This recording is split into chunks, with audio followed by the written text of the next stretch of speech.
नमस्कार, welcome to career 247। मैं हूं प्रशांत धवन। नाउ ये जो वीडियो मैं आपको दिखाने वाला हूं दुनिया भर में हो चुकी है वायरल। ये है पाकिस्तान का पंजाब बहावलपुर इलाका। और अब देखोगे यहाँ पे कि भारत के मिसाइल ने यहाँ पर क्या किया है।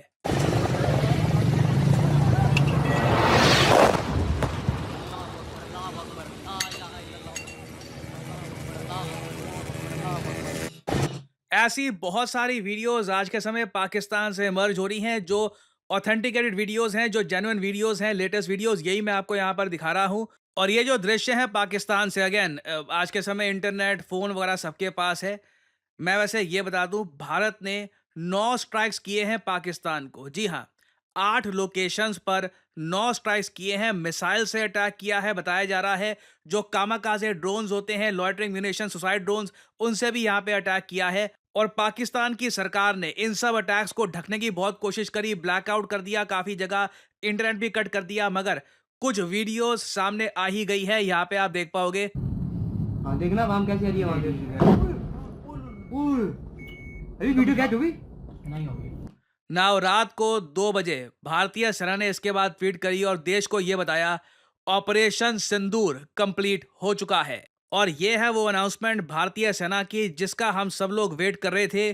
जस्टिस इज सर्व्ड, न्याय फाइनली डिलीवर किया गया है। 22 अप्रैल को, आज से 14 दिन पहले, पाकिस्तानी आतंकवादियों ने निहत्थे सिविलियंस को मारा, कई महिलाओं का सिंदूर उजाड़ दिया। और अब 14 दिन के बाद, मैंने वैसे आपको बताया था, देखो इंडिया पक्का रिस्पॉन्ड करेगा। और मैंने आपको डेट्स भी बता दी थी कि उरी पे जब हमला हुआ था 2016 में, 10 दिन में रिटेलिएशन हुई थी। पुलवामा हमला हुआ, उसके बाद रिटेलिएशन हुई 12 दिन बाद। और इस बार जो पहलगाम हमला हुआ है, उसकी रिटेलिएशन भारत ने करी है 14 दिन के अंदर अंदर। ऑपरेशन सिंदूर के अंदर बताया जा रहा है पाकिस्तान के बहुत सारे आतंकवादी मारे गए हैं। और अब हमने देखा है कि जो पहलगाम में मैसेकर हुआ था, उसका जवाब भारत ने 14 डेज बाद किया है, 14 दिन बाद। पूरा पाकिस्तान सदमे में है। इनका एयर डिफेंस सिस्टम संभाल नहीं पाया इंडियन मिसाइल्स को। रफाल फाइटर जेट्स का यूज किया गया है, ड्रोन्स का यूज किया गया है। और मुझको यहां पर एक बात बोलनी पड़ेगी, थैंक गॉड हमने पाकिस्तानी मीडिया को बैन कर रखा है। नहीं तो ये लोग आज के समय अपने बचे कुचे अकाउंट से इतनी फेक न्यूज फैला रहे हैं। फॉर एग्जांपल, हामिद मीर, ये पाकिस्तान का सो कॉल्ड रिस्पेक्टेड जर्नलिस्ट है। ये ट्वीट करता है, अपने आप कहानियां बनानी इन्होंने स्टार्ट कर दी। मैंने आपको बताया था ये लोग ऐसा करेंगे, कोई फोटो ले लेंगे 2021-22 की, 2014-15 की, वो डाल देंगे और क्लेम करना स्टार्ट कर देंगे, देखो हमने रफाल फाइटर जेट या भारत का कोई हमने फाइटर जेट शूट डाउन कर दिया। इधर हामिद मीर कहता है कि जी डॉग फाइट हुई है पाकिस्तान एयरफोर्स इंडियन एयरफोर्स के बीच में और एक इंडियन फाइटर जेट नीचे यहाँ पे शूट डाउन कर दिया। जबकि ये कोई भी कह देगा ये फोटो पुरानी है। 2021 में एक मिग 21 क्रैश हुआ था भारत के पंजाब में, मोगा की फोटो है। ऐसी जो फोटोज हैं, ये पाकिस्तान के सो कॉल्ड वरिष्ठ जर्नलिस्ट उठाकर इस तरीके से फेक न्यूज फैला रहे हैं। और सबसे फनी बात पता है क्या है? पाकिस्तान की सरकार ने खुद, जो इनकी फॉरेन मिनिस्ट्री ने ऑफिशियल अभी के लिए एक इस पे स्टेटमेंट दी है, वहां पर पाकिस्तान खुद क्लेम कर रहा है कि कोई भी इंडियन फाइटर जेट पाकिस्तान के एयर स्पेस में नहीं गया। मिसाइल्स भारत के पास आज के समय इतने अत्याधुनिक है कि भारत की धरती पर ही रहकर ये सारे मिसाइल्स फायर किए गए। और 9 लोकेशन जो है पाकिस्तान की, वहां पर आतंकवादियों के ठिकानों को डिस्ट्रॉय कर दिया गया। और ये बात देखिए, पाकिस्तान की सरकार खुद एडमिट कर रही है। जो भी मैं आपको जानकारी दे रहा हूं, ये वेरीफाइड ऑफिशियल सोर्सेज से है। ये पाकिस्तान के विदेश मंत्रालय ने स्टेटमेंट पुट आउट करी है। यहां पे आप देख पाओगे, पहली ही लाइन में ये लोग कहते हैं कि जी ब्लेटेंट एक्ट ऑफ वॉर कर दिया है भारत ने। भारत की वायुसेना while remaining with in Indian air space. देखो यहां पे हुआ क्या है, हमने लाइन ऑफ कंट्रोल भी लगता है कि क्रॉस करी नहीं है। लाइन ऑफ कंट्रोल से ही जो स्कैल्प क्रूज मिसाइल है, उसके अलावा हैमर मिसाइल भी ये हमने यूज किए हैं। और पाकिस्तान की 8 लोकेशंस पर 9 स्ट्राइक्स किए हैं। इनमें जो मेन लोकेशंस हैं, 2 पीओके में हैं। पाकिस्तान ऑक्यूपाइड कश्मीर का जो कोटली एरिया है और मुजफ्फराबाद, यहां पर हमने मिसाइल से अटैक किया है। और उसके अलावा पाकिस्तान की जो पंजाब स्टेट है, वहां पे बहावलपुर इलाका है, यहां पर देखो इनके कई टेरर कैंप्स थे, कई आतंकवादी यहां पे ये लोग प्रोड्यूस करते थे, इसको भी हमने अटैक किया है। तो पहली बात तो देखिए, भारत के जो फाइटर जेट्स हैं ये पाकिस्तान में गए ही नहीं। तो कोई भी पाकिस्तानी यहाँ पर क्लेम कर रहा है पुरानी फोटोज वीडियोस उठाकर कि इंडिया का फाइटर जेट शूट डाउन कर दिया, हमने ये कर दिया, ये फेक न्यूज है। ठीक है, ऐसा कुछ हुआ नहीं है। उल्टा अभी मैं बहुत सारी न्यूज फॉलो कर रहा हूं, पॉसिबिलिटी लग रही है कि भारत ने पाकिस्तान का JF-17 थंडर शूट डाउन कर लिया है। इंडिया की तरफ से प्रॉपर जो जानकारी है, प्रॉपर डिटेल्स इस ऑपरेशन की, ये 10 बजे आएगी। ठीक है, तो अभी ये वीडियो मैं आपके लिए सुबह 8 बजे ही अपलोड कर रहा हूं। 2-3 घंटे बाद जो इंडियन मिलिट्री की तरफ से ऑफिशियल डिटेल सामने आएगी ऑपरेशन सिंदूर को लेकर, उस पर मैं एक अलग से वीडियो आपके लिए लेके आऊंगा। बट अभी हम पाकिस्तानी गवर्नमेंट का रिएक्शन देखें तो इनके प्रधानमंत्री ने ट्वीट करी है और लिटरली कहा है कि जो ये अटैक किया है भारत ने, ये एक एक्ट ऑफ वॉर है। यहां पे आप देख पाओगे, this heinous act of aggression will not go unpunished. Pakistan इसका रिप्लाई करेगा, ये अपने हिसाब से, जब इनको ठीक लगेगा तब ये लोग रिप्लाई करेंगे। तो अगेन देखो, यहां पे मैं वैसे आपको ये बता दूं, भारत ने पाकिस्तान को ह्यूमिलिएट बुरी तरीके से किया है। अभी जो डिटेल्स हैं इस ऑपरेशन की, कि कौन सा मिसाइल यूज किया, क्या ब्रह्मोस मिसाइल यूज किया था, क्या स्कैल्प मिसाइल यूज किया था, कुछ यही बताया जा रहा है कि भारतीय नौसेना का भी यहां पर रोल था। जो पंजाब में स्ट्राइक किया है, वहां पर लॉइटरिंग म्यूनिशन भारतीय नौसेना की तरफ से भेजा गया था। तो प्रॉपरली हमने जो भी टेरर कैंप्स थे पाकिस्तान में, इनको टारगेट किया है। बताया जा रहा है 50-60 से ऊपर आतंकवादी मारे गए हैं। पाकिस्तान ऑफ कोर्स यहां पर यह क्लेम कर रहा है इनके सिविलियंस मारे गए हैं, कई इनके सिविलियंस यहां पर बुरी तरीके से इंजर भी हुए हैं, यह पाकिस्तान का क्लेम है। बट एक बात तो क्लियर है, आसिम मुनीर के लिए जीना बहुत ही जरा मुश्किल हो जाएगा।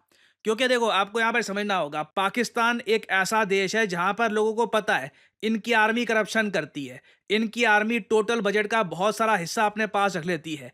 लोग कुछ हद तक चुप इसलिए रहते हैं क्योंकि वो मान के चलते हैं कि जी देखो, इंडिया से तो कम से कम हमारी आर्मी बचा कर रखेगी हमको। इवन दो आधा देश इनका टूट चुका है 1971 में, फिर भी इनके लोग मानते हैं कि ठीक है, आर्मी के पास पावर होनी चाहिए। बट अब आसिम मुनीर के अंडर ये मिसाइल इस तरीके से बरसेंगे पाकिस्तान पर, आम आदमी इनके मोबाइल से कैप्चर कर रहा है वीडियो, भाग रहे हैं लोग। पाकिस्तान में लोग आज के समय जेन्युइनली फियर में है कि इंडिया अब इसके बाद आगे क्या करेगा और इंडिया क्या क्या कर सकता है। अगर फुल स्केल वॉर हो गई, इंडिया के पास कई गुना ज्यादा रिसोर्सेज हैं। इंडिया के पीछे यूएस खड़ा है, रशिया खड़ा है। लंबी वॉर में पाकिस्तान को बहुत नुकसान हम दे देंगे यहाँ पे। तो पाकिस्तान के लोग फुल स्केल वॉर चाहते नहीं है। तो आसिम मुनीर बहुत बड़ा फंस गया यहाँ पे कि क्या करेगा वो। ऐसे केस में देखो, उम्मीद मेरी यही है कि आसिम मुनीर कोई बहुत ज्यादा उल्टा सीधा डिसीजन ना ले। इंडिया की साइड से एक बहुत इंपॉर्टेंट अनाउंसमेंट ये करी गई है कि हमने पाकिस्तान की मिलिट्री को टारगेट नहीं किया, पाकिस्तान के सिविलियन पॉपुलेशन को टारगेट नहीं किया। हमारा टारगेट सिर्फ वो आतंकवादी थे जिन्होंने प्लान किया था पहलगाम आतंकवादी हमला। ये भारत सरकार की ऑफिशियल प्रेस रिलीज है, रक्षा मंत्रालय की। ये जो हमने स्ट्राइक किया है, ऑपरेशन सिंदूर कंडक्ट किया, उसके बाद साफ साफ लिखा हुआ है, our actions have been focused, measured and non escalatory in nature. हम ज्यादा एस्केलेशन नहीं चाहते, हम नहीं चाहते कि इसके बाद बात और ज्यादा आगे बढ़े। इंडिया कैटेगोरिकली यहां पर कह रहा है कि no Pakistani military facilities have been targeted. India ने डेमोन्स्ट्रेट की है considerable restraint in selection of targets and the method of execution. Precise तरीके से हमने अटैक किया है, पिन पॉइंट एक्यूरेसी से। जो वो टेरर ट्रेनिंग कैंप्स थे जहां पर आतंकवादियों को ट्रेनिंग दी जा रही थी, सीधा उन्हीं को अटैक किया है। और इसकी अभी एक डिटेल्ड ब्रीफिंग आनी है कि ऑपरेशन सिंदूर में क्या क्या हमने बेसिकली किया है। और इंटरेस्टिंगली पाकिस्तान की सरकार भी एक मीटिंग करेगी 10 बजे। और मुझे लग रहा है यहाँ पे आसिम मुनीर एक ब्लंडर करके मानेगा। मुझे लगता नहीं है कि जो ये इंडियन गवर्नमेंट की बात है यहाँ पर कि हमारा अटैक नॉन एस्केलेटरी नेचर है, आसिम मुनीर को समझ में आएगी। ये कुछ ना कुछ फिर से करने की कोशिश करेगा और पाकिस्तान का और नुकसान करवाएगा। खैर, अभी इससे रिलेटेड बहुत सी डेवलपमेंट्स आएंगी, आज ही आएगी। मैं आपके लिए अपडेटेड वीडियोस इस टॉपिक से रिलेटेड लाता रहूंगा। तब तक के लिए पाकिस्तान के जो ये टूटे फूटे ये हैंडल्स हैं जहां से ये फेक न्यूज़ फैला रहे हैं, इनका यकीन मत करिए। ऑफिशियल वेरीफाइड सोर्सेज में जो बात बोली जा रही है उसको ही सर्कुलेट करिए, उसको ही दोस्तों यारों को बताइए। यहाँ पे आप सब लोगों की भी जिम्मेदारी बनती है कि जो जेन्युइन सोर्स है उसी के बेसिस पर न्यूज़ आगे फॉरवर्ड करिएगा। और ये सब आप लोगों की ड्यूटी है एंड आई एम श्योर आप लोग इस ड्यूटी को प्रॉपरली निभाएंगे। क्या आपने सोचा है कि भारत में on an average best paying jobs किस सेक्टर में होती है? मैं उस आदमी की बात नहीं कर रहा कि एक या दो तीन लोगों को करोड़ों का पैकेज लग गया।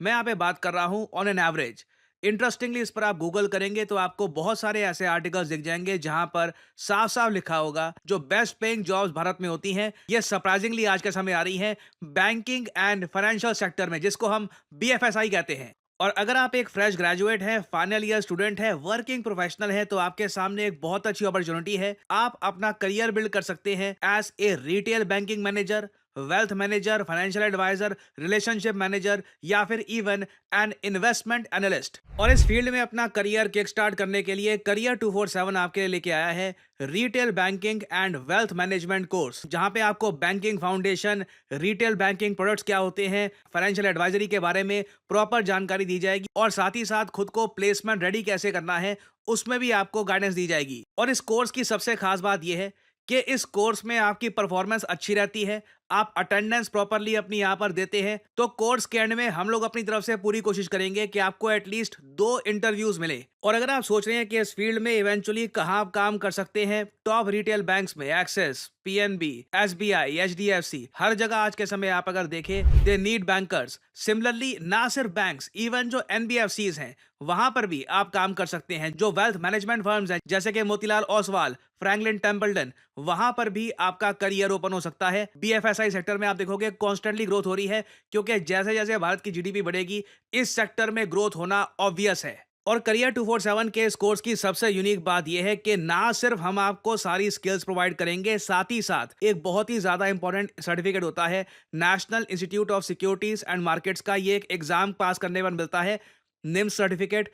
इस एग्जाम को कैसे पास करना है, ये सर्टिफिकेट कैसे आप एक्वायर कर सकते हैं, इसके लिए भी आपको प्रिपेयर किया जाएगा, ताकि जैसे ही आपका कोर्स खत्म होता है आप निम्स का एग्जाम दे, ऑफलाइन एग्जाम होता है ये, और उसके बाद you can get this certificate from the national institute of securities market. और उसके बाद वेल्थ मैनेजमेंट में जो म्यूचुअल फंड्स का एक बहुत ही बड़ा सेगमेंट है, वहां पर भी अपना करियर आप किक स्टार्ट कर सकते हैं। सो आपको करना क्या है, यहाँ पर करियर 247 की जो ये वीडियो आप देख रहे हैं, यहाँ पर नीचे कमेंट सेक्शन में जाइए। यहाँ पे आपको ये कमेंट सेक्शन में लिंक मिल जाएगा, start your banking and finance career. इस लिंक पर करिए क्लिक और यहाँ पे आपके सामने ये पेज ओपन हो जाएगा। इधर अपना नाम डालिए, ईमेल आईडी डालिए, अपना मोबाइल फोन नंबर डालिए और नीचे जहां पर डिस्काउंट कोड लिखा हुआ है यहां पर एंटर करिए PD10, ताकि आपको डिस्काउंटेड प्राइस में ये कोर्स खरीदने का मौका मिले। बहुत ज्यादा एक अफोर्डेबल प्राइस में हमने ये कोर्स लॉन्च किया है। जो फी है इसकी ये 30,000 आपको दिख जाएगी, but after applying the code PD10 आपको एक एडिशनल डिस्काउंट भी यहाँ पर मिलेगा। So make sure to apply the code, नहीं तो बाद में आपको डिस्काउंट मिलने में प्रॉब्लम हो जाएगी। और फिर करियर 247 की टीम की तरफ से आपको कॉल आएगी। आप जो आपके एक्स्ट्रा सवाल हैं क्लासेस को लेकर, टाइमिंग्स को लेकर, सिलेबस को लेकर, ये सवाल आप पूछ सकते हैं। और अगर आपको लगता है कि this is the field for you, यहाँ पे आपका करियर बनना है, you can start your career in the retail banking and wealth management sector. So इसी नोट के साथ यह है वीडियो का अंत। Thank you for listening and as I always say, may the gods watch over you.